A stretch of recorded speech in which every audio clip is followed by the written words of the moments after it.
Assalamualaikum warahmatullahi wabarakatuh.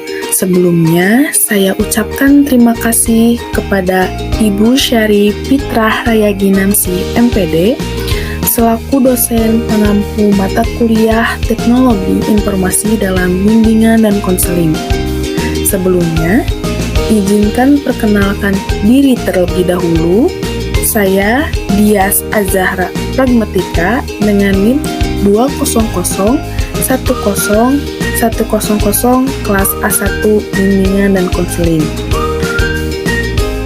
Di sini saya akan mempresentasikan mengenai materi mengontrol emosi yang ada di bimbingan dan konseling. Baik, langsung saja ke pembahasan. Di sini ada emosi. Pernah gak sih kalian melihat teman ketika marah wajahnya tuh memerah? Atau pernah gak sih kalian ketika marah jantungnya deg-degan tak menentu? Atau pernah gak sih kalian melihat orang membanting pintu dan sebagainya? Apakah ini semua termasuk emosi? Langsung aja kita simak videonya. Emosi. Kalian pernah ngalamin kayak gampang marah, emosian, mood-moodan, kadang sedih tiba-tiba? Pernah ngalamin semua itu gak? Jadi, apa itu emosi? Emosi adalah reaksi kita terhadap seseorang atau kejadian yang melibatkan pikiran, perasaan, ataupun tindakan. Jadi, semua emosi yang keluar dari diri kita adalah emosi, entah itu bahagia, gembira, marah, sedih, kecewa, semuanya adalah emosi. Karena emosi terbagi menjadi dua. Emosi ada dua, yaitu positif dan negatif. Emosi positif, semua emosi yang membahagiakan. Sedangkan negatif, semua emosi yang menyedihkan, mengecewakan, marah, sedih, takut. Oke. Contohnya, ketika teman-teman di jalan terus ketemu seseorang yang teman-teman suka, pasti langsung hati menjadi berbunga-bunga. Nah, itu contoh emosi positif. Kalau contoh emosi yang negatif, ketika kalian sedang mengantri, tiba-tiba ada orang langsung menerobos begitu saja. Auto dong kalian langsung marah. Nah, itu yang disebut dengan emosi negatif. Nah, teman-teman, di sini juga ada dampak ketika kita memendam emosi. Yang pertama akan memicu kecemasan klinis, akan sering lupa, dijauhi oleh orang-orang sekitar. Produktivitas kita akan menurun, menaikkan tekanan darah atau hipertensi, stres meningkat menuju burnout, tidak mau berpikir jernih, akan merusak relasi, otot-otot akan sering menegang terutama sekitar leher dan pundak, memicu penyakit jantung, kesulitan berempati atau pengertian pada orang lain.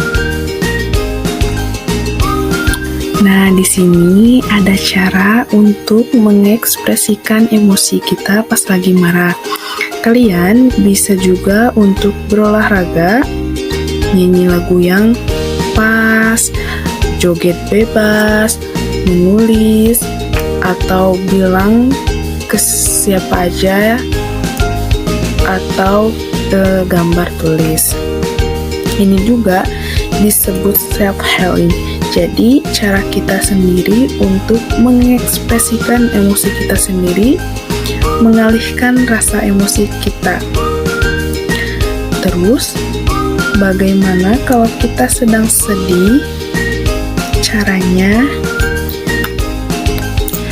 caranya masih sama aja kayak mengekspresikan emosi pas lagi marah.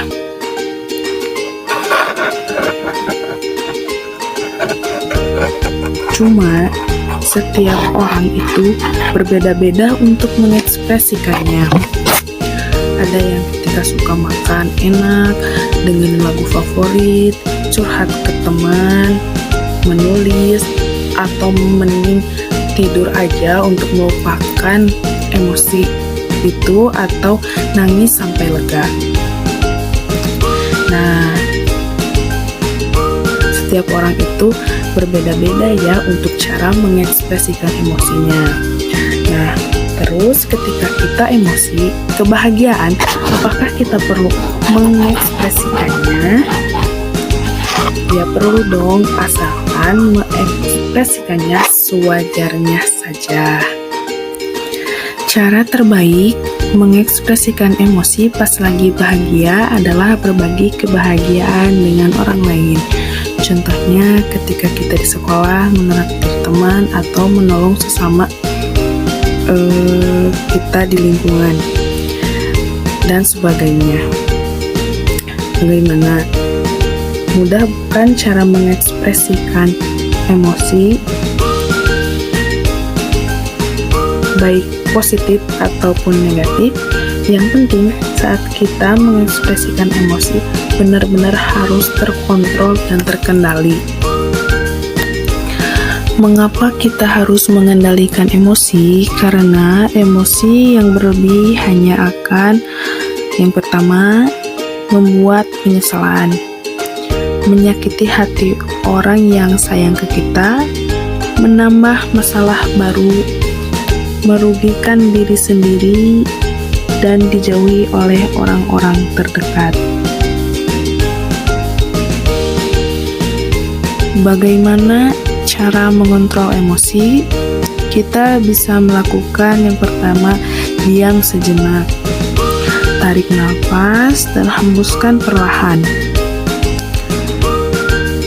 Berhitung dalam hati atau kita bisa zikir. Menjauh dari tempat yang membuat emosi, tenang dan berpikir solutif, lampiaskan dengan hal yang positif, anggap semua baik-baik saja. Nah, bagaimana mudah kan kita belajar lebih banyak untuk mengontrol emosi diri kita. Nah, untuk pembelajaran tentang bagaimana mengontrol emosi, semoga bermanfaat. Sekarang, apa nih kira-kira setelah melihat video ini? Apa yang akan teman-teman lakukan ketika sedang sedih atau marah, atau yang kedua sedang bahagia? Oke, cukup sekian pembahasan dari saya. Mohon maaf apabila ada kesalahan dari kata-kata.